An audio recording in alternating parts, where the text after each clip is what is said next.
Tomorrow you have to stand up and tell Kamala that you've had enough. You can't take anymore. You just can't. What? They're all screaming, fire, please get him. I mean, what a terrible job, what they have done to our country. And you're going to say that to her. You're going to say, you've done a terrible job, you're grossly incompetent, we're not going to take it anymore. Kamala, you're fired, get the hell out. Get the hell out of here. You're out of here. Get out of here. In the final days of this campaign, it couldn't be clear that Donald Trump is losing. It's clear to me. It is clear to you. And it is clear to Donald Trump's own supporters, because they are no longer showing up for him. And that was perfectly exemplified in Donald Trump North Carolina rally today, with a half-empty crowd, so quiet, so bored, and so out of it. As Donald Trump was out of control, yelling at his crowd, screaming, being ridiculous as we always expect, but much worse than ever today. And we are going to get into all of that. But before we do, if I could quickly ask you to leave a like on this video. And if you haven't already, and you enjoy our channel, to hit that subscribe button. It goes a long way. And we are so close to 50,000 subscribers. Just need your support. Now let's get into this really weird, rambling start to Trump's speech right here. Our number 1 trading partner, and they're ripping us off left and right. It's ridiculous. They're not going to rip us off. They wanted $3 billion to meet with Biden. They wouldn't have said that with me. I would have said, oh, really? You want $3 billion to meet? I'd do the opposite. If you don't give us $3 billion, I'll impose the biggest frickin' tax.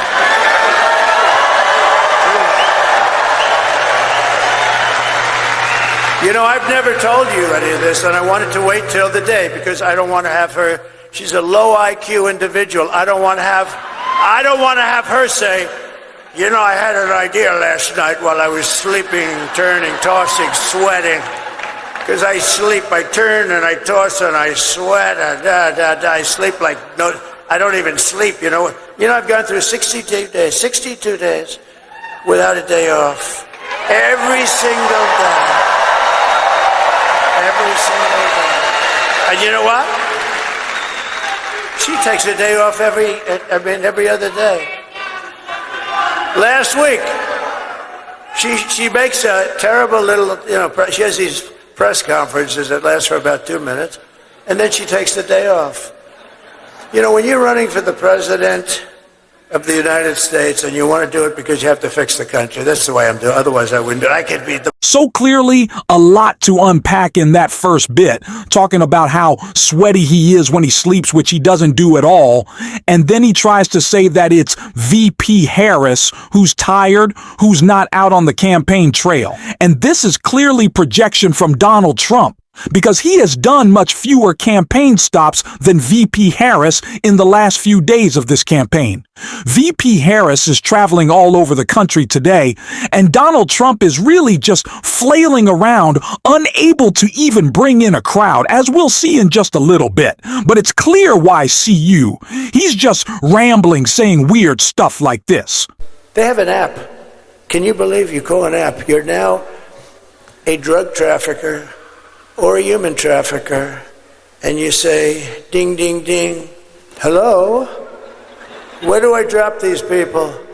Go about 7 miles up, and then go a mile left, and just drop them at the opening in the gate. Okay, can you believe this? I don't even know if this is fear-mongering at this point. It's really just fantasy land that Donald Trump is living in, coming up with stories, coming up with attacks, trying to push weird messaging as a last-ditch effort to try to engage his base, which, like I said, is kind of just tired of him. And even when he tries to come up with these ridiculous threats to get them excited, like this right here. We have a new president in Mexico. Supposed a very nice woman, they say. I haven't met her. And I'm going to inform her on day 1 or sooner that if they don't stop this onslaught of criminals and drugs coming into our country, I'm going to immediately impose a 25% tariff on everything they send in to the United States of America.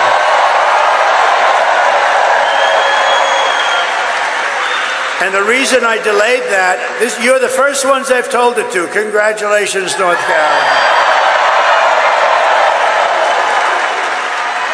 Tariffs for Mexico, to me, sounds a lot like Mexico paying for the wall. And we all remember how that worked out for Donald, and it seems like it reminded him of wanting Mexico to pay for the wall, which he failed to do because he decided to bring up how many miles of something he built. It wasn't wall. Because, of course, Donald Trump can't speak anymore, but take a listen of what he had to say.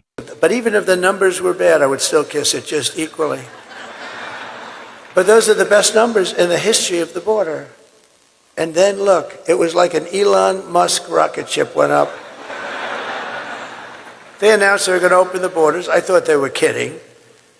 I built 200 miles of rail, and this is what Border Patrol wanted. I wanted to have... Yes, Donald Trump built 200 miles of rail during his presidency. That's what he was doing to secure our border. Trump can't get through a sentence anymore, sometimes much less a word. He just can't communicate. He is out of control. So funny for him to be saying VP Harris is exhausted when he can no longer speak. And like I said, it's the reason no one is showing up to these rees anymore, which just drives Donald Trump crazier, and that he loses it even more. We can see that. Like I said, him being unable to speak right here. Will they be able to? No, not for a long time. What about China? No. You know, we opened up Space Command. We did the whole thing. If we didn't do that, we'd be way, way behind. Space Force. You know, Space Force. So the Space Command Donald Trump was referring to, there was actually his Space Force. Again, his mind is blank. He's out of it. He is gone completely. He's tired. He's too old to be doing this. Donald Trump, still the oldest person ever, TR's president. The media doesn't want to cover his cognitive decline anymore for some reason. It felt like we had a good week in which they did, and now they don't anymore. But maybe if we see a couple more clips like this today, they'll give it a little bit of attention.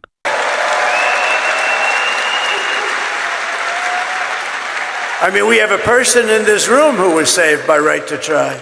We're a space-age drug. They're doing things, but it takes a long time to get them approved, or I cut it in half. I cut that time. He is struggling to get through basic sentences, and when he does, they backfire, and when he actually gets them out, they bore his crowd. Last night, we saw people sleeping at Donald Trump rally. It's the reason that they don't even show up anymore. Just take a look at how many empty seats there were in Donald Trump, North Carolina rally right here. No one is showing up for Donald Trump anymore. His enthusiasm is down. VP Harris has all the momentum. She is leading in these final polls, and Donald Trump knows it. It's why he's angrier than ever. It's why he's lashing out more than ever. And it's why yesterday he said that he would be happy to see the media a shot. And of course, then he had to have his Trump soyis try to cover for him, and they were failing to do so much. Like Donald Trump is failing on the campaign trail. And I want to check out an example of that of Jim Ayusta, a favorite on this show, calling out a Trump stooge for his defense of Donald Trump. Troy and so on. Lance, I do want to ask you about this comment that Trump made over the weekend. He said at a rally yesterday that he wouldn't mind if someone tried to shoot through the media to get at him. Let's play that moment.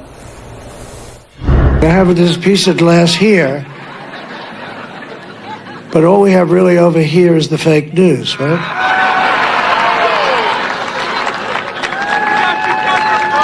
And to get me, somebody would have to shoot through the fake news. And I don't mind that so much. Your response to that, Lance? said it before and I'll say it again. Both sides do better when they stick to the issues. I mean, again, for the last month, I mean, I've talked about it on here. I wish he would stick to the issues. It's not a both sides thing. I just want to, you know, it's not a both sides thing. It kind of is. I mean, let me, look, you know how I feel about this, Jim. I say it time and again. I wish he would not say this type of thing. We've seen the Harris campaign amplify violent rhetoric with fascism, Nazis, and Hitler. They have, it's a fact, over the course of the last month. So again, I wish both sides would stick to not talking about this angry, violent rhetoric. I will want to point to, though, I think there's an interesting juxtaposition going on here with the Harris campaign. The Washington Post had a story over the weekend. You've seen her go positive here in the last 48 hours, and I think that's actually quite telling about where they're headed in this campaign, because the Washington Post had a story over the weekend which said her super PAC had been advising them for weeks that they needed to get off the attacks on Donald Trump, that the attacks about fascism and all that other stuff were not working. And I think that is a sign to me over the course of the last 24 hours that they know they still have work to do with some of the voters out there. But Lance, that's not exactly what it said. They recommended that was part of what the super PAC was seeing. And if you actually, over the last couple of weeks, she hasn't particularly. These are really just the most disingenuous and dishonest people. And great job by Jim Osta pushing back. I feel like there's not enough hosts like him out there who are willing to check the Trump STEs who come on their show, call them out, and sometimes kick them off, which I'd like to see a lot more of. But like I said, Donald Trump, lack of energy. VP Harris has all the energy, all the momentum, and that is so clear and obvious in this clip right here. So Michigan, 2 days to go.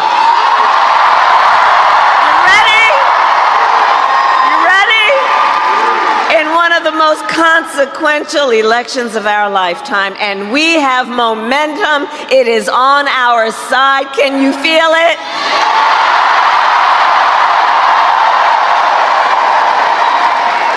And we have the momentum because our campaign is tapping into the ambitions, the aspirations, and the dreams of the American people, because we are optimistic and excited about what we can do together.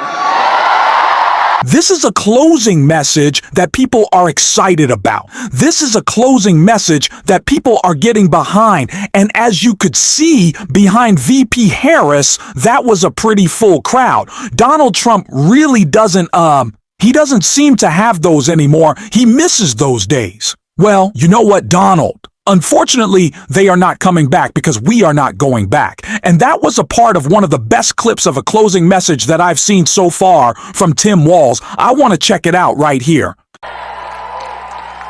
And all of you, the older folks will get this, younger folks, trust me, there'll come a day. Someday you're going to be sitting on that porch. You're going to be in that rocking chair. And a little one's going to come up to you after been in school where they've been studying the 2024 election.